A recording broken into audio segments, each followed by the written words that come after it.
메리 크리스마스. 오늘 말씀은 성탄 2강 말씀으로 예수 그리스도의 계보에 쓰임받은 사람들이 어떤 사람인가, 또 우리가 어떻게 하나님의 역사에 쓰임받을 수 있는지 배우고자 합니다. 요절은 마태복음 1장 1절, 아브라함과 다윗의 자손 예수 그리스도의 계보라.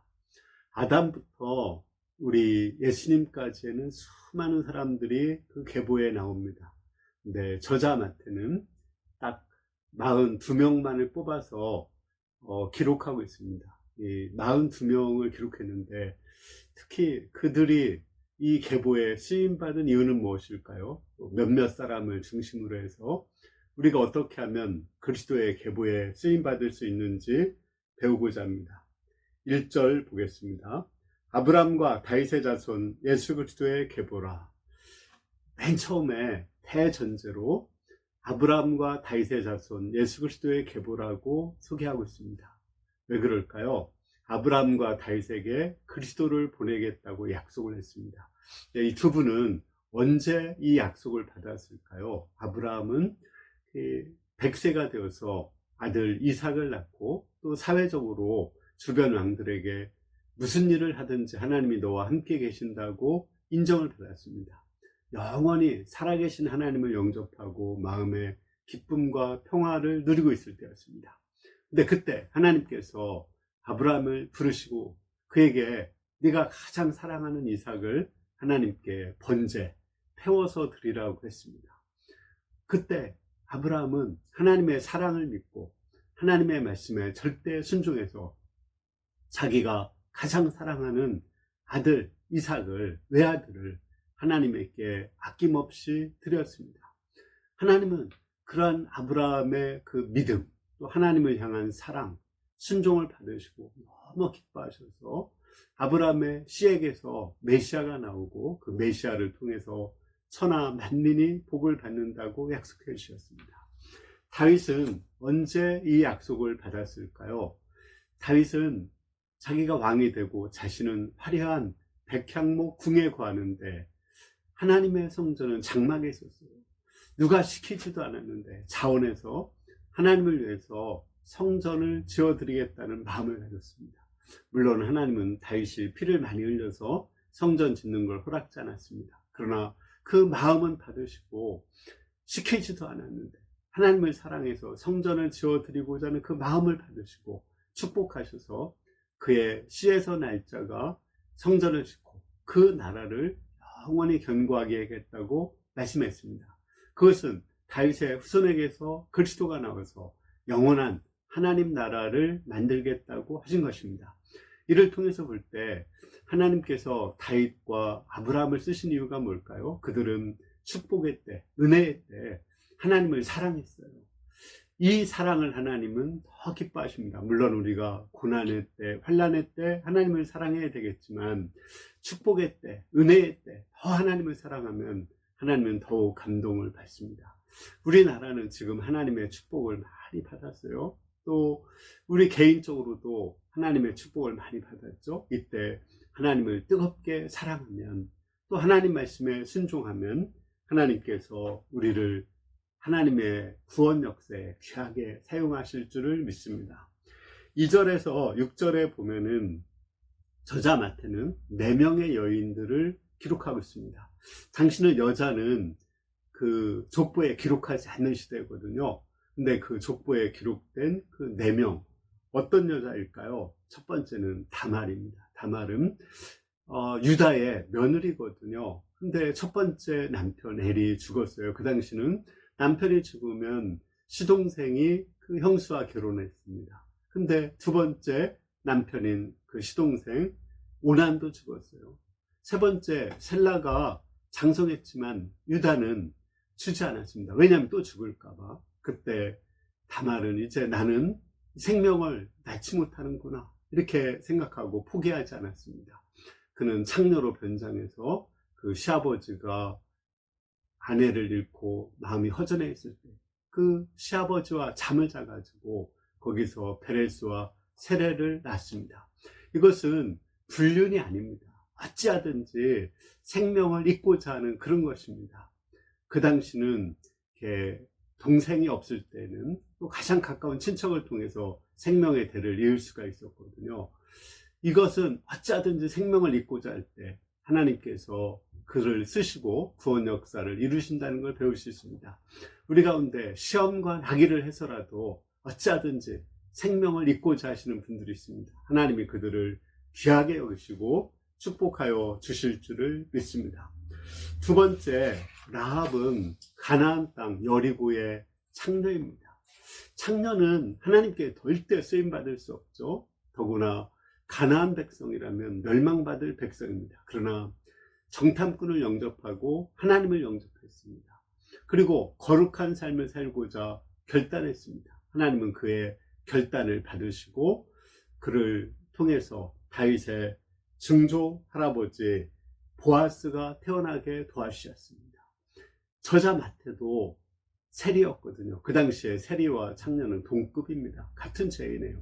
어떤 죄인도 포기하지 않고 회개하고 거룩하게 살고자 하면 하나님께서 쓰신다는 것을 볼 수 있습니다. 세 번째 여인이 룻입니다. 룻은 이 사람도 되게 기구한 사람이에요. 남편도 죽었고 또 시아주버니도 죽었어요. 시아주버니는 남편의 형이죠. 그리고 또 시아버지도 죽었습니다. 남편의 아버지도 죽었단 말이에요. 남자들이 없어요. 시동생도 없습니다. 정말 소망이 없죠. 절망적인 가정인데 시어머니만 있는데 그 시어머니를 끝까지 따라갑니다. 그리고 시어머니를 봉양합니다. 그때 보아스를 만나가지고 그 보아스를 통해서 다윗의 할아버지를 낳게 됩니다. 이처럼 절망적일 때, 소망이 없을 때, 소망의 하나님을 믿고 끝까지 그 충성을 하고 또 효도를 할 때 하나님께서 그를 귀하게 쓰신다는 것을 알 수 있습니다. 네 번째는 우리아의 아내입니다. 우리아의 아내 밧세바인데 다윗이 우리아의 아내에게서 솔로몬을 낳았다 이렇게 했어요. 그냥 밧세바에게서 솔로몬을 낳았다고 해도 되는데 다윗이 우리아의 아내에게서 솔로몬을 낳았다고 했습니다. 이것은 다윗과 우리아를 대조시키는 거예요. 다윗은 그 정병들이 부하들이 다 막 전쟁에서 싸우고 있는데 남의 여자하고 잠을 잤습니다. 근데 이 우리아는 특별 휴가를 줘서 아내와 잠을 자라고 했는데 안 자고 술을 먹였는데도 잠을 자지 않았습니다. 다윗은 방탕했고 우리아는 충성심이 있었습니다. 이렇게 충성심 있는 우리아를 하나님의 구원 역사에 쓰신다는 것을 보여줍니다. 또 다윗도 큰 죄를 지었지만 회개하고 하나님의 훈련을 받았을 때 하나님께서는 다윗도 하나님의 구원 역사에 쓰임받게 되었습니다. 정리하면 이 4명의 여인들을 통해서 우리가 배우는 점은 어쩌든지 절망적인 상황에서도 살아내야 된다는 것입니다. 결혼도 해야 되고 자녀도 어찌하든지 낳아야 됩니다. 육신의 자녀를 낳지 못한다면 영적인 제자 양성이라도 열심히 해야 됩니다. 하나님은 이러한 사람들을 통해서 구원 역사를 이루십니다. 우리가 어떤 죄를 지었을지라도 좌절하고 절망하고 자살하지 말고 믿음으로 회개하고 새로운 삶을 살고자 투쟁할 때 하나님께서 그들을 구원 역사에 쓰시는 것을 배울 수 있습니다. 우리 7절부터는 이제 바벨론 포로로 잡혀가기 전까지 또 바벨론 포로로 잡혀간 후에 계보가 나옵니다. 11절과 12절만 읽어보겠습니다. 바벨론으로 사로잡혀갈 때 요시아는 여고냐와 그의 형제들을 낳으니라. 바벨론으로 사로잡혀간 후에 여고냐는 수알데엘을 낳고 수알데엘은 수룹바벨을 낳고 유다는 바벨론에 의해서 BC 586년에 망합니다. 그리고 그 후부터는 페르시아의 지배를 받고 그리스의 지배를 받고 로마의 지배를 받습니다. 600년 동안 나라 없이 살게 됩니다.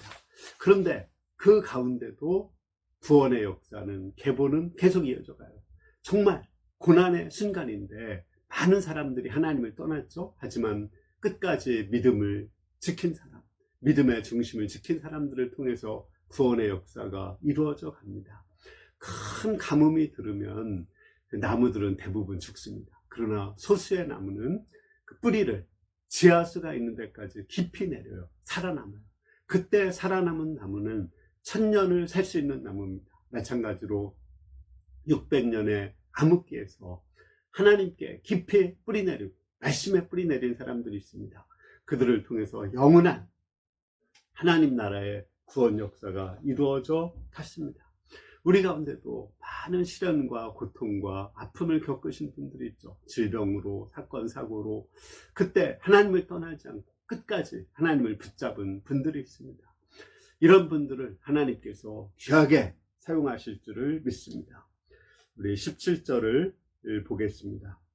그런즉 모든 대수가 아브람부터 다윗까지 연례되어 다윗부터 바벨론으로 사로잡혀갈 때까지가 연례되어 바벨론으로 사로잡혀가는 부터 그리스도까지가 연례되라.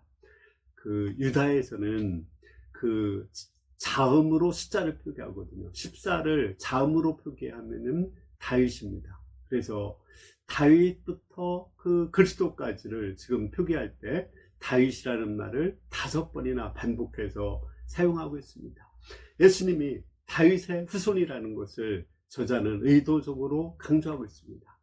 다윗은 예수님의 그림자와 같은 그런 분입니다. 어떤 면에서 다윗이 그리스도를 닮았을까요? 다윗은 나는 죽고 하나님으로 사는 사람입니다. 그는 내 뜻보다는 하나님의 뜻을 따라 살았고 내 힘으로 살지 않고 하나님의 은혜로 살았습니다. 그는 자기 영광을 위해 살지 않고 하나님의 영광을 위해서 살았습니다. 그런 것이 잘 나타나는 것이 사울왕을 대할 때, 자기를 죽이고자 하는 사울왕을 대할 때 잘 나타나고, 반역한 아들 압살롬을 대할 때도 잘 나타나 있습니다. 우리 예수님도 온전히 하나님의 뜻에 죽기까지 순종했고 온전히 하나님의 영광만을 위해서 살았습니다. 하나님이 주시는 힘으로, 하나님을 떠나서는 내가 아무것도 할 수 없다, 나는 하나님 안에서만 모든 것을 할 수 있다고 예수님은 말씀하시고 온전한 하나님의 은혜로 살았습니다. 그렇게 살아서 예수님이 그리스도가 되었습니다. 이와 같이 우리도 나는 죽고 예수님으로 살 때 오직 하나님의 영광이 드러나고 하나님의 뜻이 이루어지고 하나님의 은혜로 살아갈 때 하나님께서 우리를 통해서 구원 역사를 이루어가는 것을 알 수 있습니다.